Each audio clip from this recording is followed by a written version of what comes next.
بسم اللہ الرحمن الرحیم۔ نفیس انفارمیٹو میں آپ لوگوں کو خوش آمدید کہتا ہوں۔ مجھے یقین ہے کہ آپ لوگوں نے ہمارے چینل کو سبسکرائب کر لیا ہوگا۔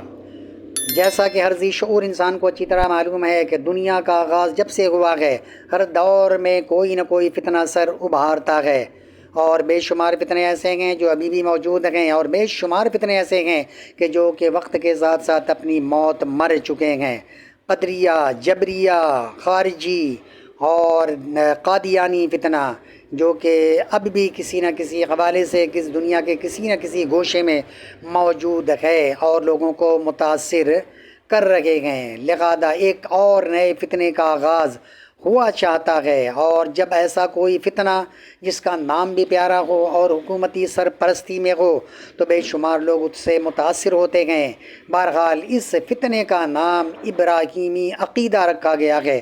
بہرحال ہماری دعا ہے کہ اللہ تعالیٰ اس سے تمام مسلمانوں کو محفوظ و مامون رکھے۔ آئیے اس بارے میں پوری ڈیٹیل سنتے ہیں۔ آپ نے سنا ہوگا ایک بڑا فتنہ شروع ہو رہا ہے، بہت بڑا فتنہ۔ امریکہ کے صدر آئے تھے نا ابھی، ٹرمپ، سعودی عرب گئے تھے، عرب امارات گئے تھے، قطر گئے تھے۔ کیوں آئے تھے؟ اتنا بڑا آدمی بلا وجہ نہیں آتا، خالی گھومنے نہیں آئے تھے وہ۔ آپ اخبار اردو کا پڑھ کے دیکھ لیجئے گا، ایک نیا مذہب نکالا جا رہا ہے، نیا مذہب، ابراہیمک فیتھ، ابراہیمی عقیدہ ایک نیا چل رہا ہے، ابراہیمی عقیدہ۔ ابراہیمک فیتھ سینٹر بہت بڑا بنا ہے، عرب بھی ہے، امارات میں، متحدہ عرب امارات میں، دبئی میں کہیں پر بڑا سینٹر بنا ہے، اور دبئی نے اس کو مانا ہے، اور دبئی ابراہیمک فیتھ سینٹر کو مان بھی چکا ہے۔ کیا ہے وہ ابراہیمک فیتھ سینٹر؟ کیا ہے وہ؟ کہ بھئی حضرت ابراہیم خلیل اللہ علیہ السلام کے صاحبزادے تھے حضرت یعقوب، ان کی نسل میں ہیں یہودی۔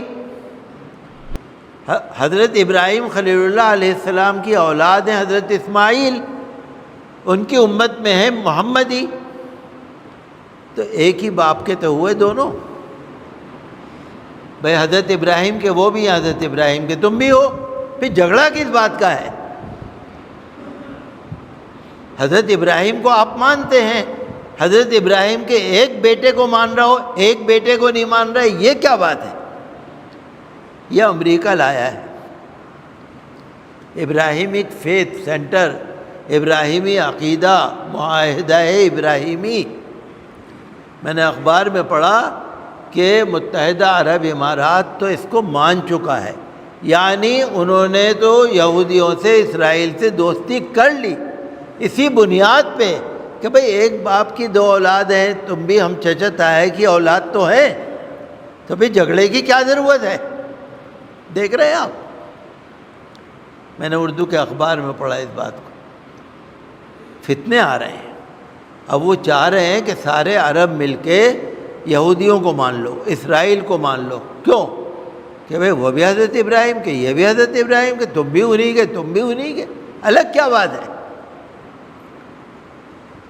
اس نے ٹرمپ جو گئے سیریا میں، احمد الشرع، اس سے بھی بات کری کہ بھئی معاہدہ ابراہیمی کو مان لو۔ سعودی عرب گئے، محمد ابن سلمان سے بھی کہا معاہدہ ابراہیمی کو مان لو۔ ان لوگوں نے ابھی مانا نہیں ہے، عرب امارات نے مان لیا ہے۔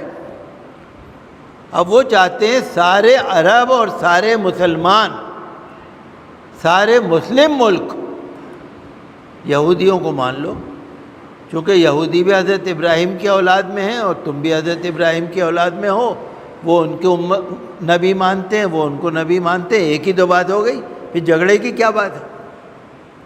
آپ دیکھ رہے ہیں کتنا زبردست، کہاں سے کہاں تک بات پھیل رہی ہے۔ غزہ کے اندر آپ دیکھ رہے ہیں نا، اتنی بمباری ہو رہی ہے، چیتھڑے اڑ گئے، لاشوں کے چیتھڑے اڑ گئے، نہ کھانا نہ پینا، فائرنگ، بمباری، ہوائی حملے، بہت زبردست۔ اللہ معاف کرے، ہم تو چاہتے ہیں جنگ بندی ہو اور راحتی سامان پہنچایا جائے، اور کاش کوئی مسلمان یا کوئی عرب ملک کھڑا ہو جاتا کہ فلسطین کی مدد کر دیتا، یہودیوں سے ان کو بچا لیتا۔ آپ لوگ دعا کیا کریے، بہت برا حال ہے، بہت برا حال ہے۔ آج کے اخبار میں نے اردو کے اخبار میں پڑھا، ایک فلسطین کی لڑکی ہے بیچاری، کوئی ہوگی 15 سال کی، رو رہی ہے، رو کے کہہ رہی ہے اب تو مان جاؤ، اب تو سانس لینے دو، ہم پریشان ہو گئے، ہم بہت پریشان ہو گئے، ہمیں سانس تو لے لینے دو۔ تو میرے بھائیوں، آپ الحمدللہ یہاں پر ہیں، خیریت سے ہیں، لیکن فلسطینی بھائیوں کو یاد رکھیے، دعا کریے۔ مبارک دن آ رہے ہیں، اس میں زیادہ سے زیادہ آپ دعا کریں۔ جو خطبہ عربی میں آپ سنیں گے اس کا مفہوم یہ ہے، تمام تعریفیں اللہ تعالیٰ کے لیے ہیں جو تمام جہانوں کا پالنے والا ہے، تمام تعریفیں اسی کی ہیں، اسی کا تمام شکر ہے۔ گواہی دیتا ہوں کہ اللہ کے سوا کوئی معبود نہیں، اس کا کوئی شریک نہیں، اور میں گواہی دیتا ہوں کہ ہمارے سردار، ہمارے نبی، ہمارے مولا حضرت محمد صلی اللہ علیہ وسلم اللہ کے بندے ہیں اور اس کے آخری رسول ہیں، وہ اللہ کے محبوب ہیں، رحمت للعالمین ہیں۔ حضرت انس رضی اللہ عنہ فرماتے ہیں کہ حضور صلی اللہ علیہ وسلم نے فرمایا کہ جو گناہگار میری امت میں ہوں گے میں ان کی شفاعت کروں گا قیامت کے دن، میں ان کو بخشواؤں گا۔ حضرت انس رضی اللہ عنہ فرماتے ہیں کہ میں نے حضور صلی اللہ علیہ وسلم سے عرض کیا کہ یا رسول اللہ، قیامت کے دن آپ میری شفاعت فرمائیں گے؟ آپ نے فرمایا ہاں، میں تمہاری شفاعت کروں گا، اللہ سے تمہیں بخشواؤں گا۔ تو میں نے عرض کیا یا رسول اللہ، قیامت کے دن پھر آپ مجھے کہاں ملیں گے؟ دیکھیے صحابی بھی کتنے ماشاءاللہ عاشق ہوتے ہیں۔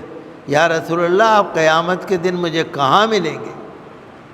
حضور نے فرمایا میں تمہیں پل صراط پر مل جاؤں گا۔ پھر حضرت انس رضی اللہ عنہ نے کہا حضور اگر آپ پل صراط پر نہیں ملے تو کہاں ملیں گے؟ حضور صلی اللہ علیہ وسلم نے فرمایا میں میزان پہ مل جاؤں گا، جہاں ترازو انصاف کا لگے گا۔ کہتے ہیں میں نے پھر عرض کیا یا رسول اللہ اگر آپ میزان پر بھی نہیں ملیں گے تو کہاں ملیں گے؟ صحابی سے حضور نے فرمایا تو پھر میں تمہیں حوض کوثر پہ مل جاؤں گا، میں انہی 3 جگہوں میں سے کسی جگہ رہوں گا۔ کسی کی شفاعت پل صراط پہ فرمائیں گے، کسی کی شفاعت حوض کوثر پہ فرمائیں گے۔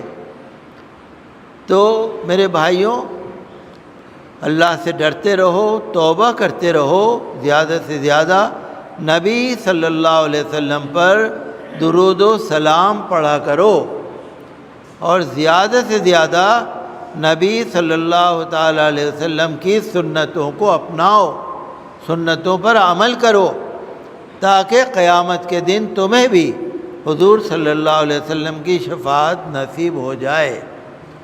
وآخر دعوانا ان الحمد للہ رب العالمین۔ وما علینا الا البلاغ۔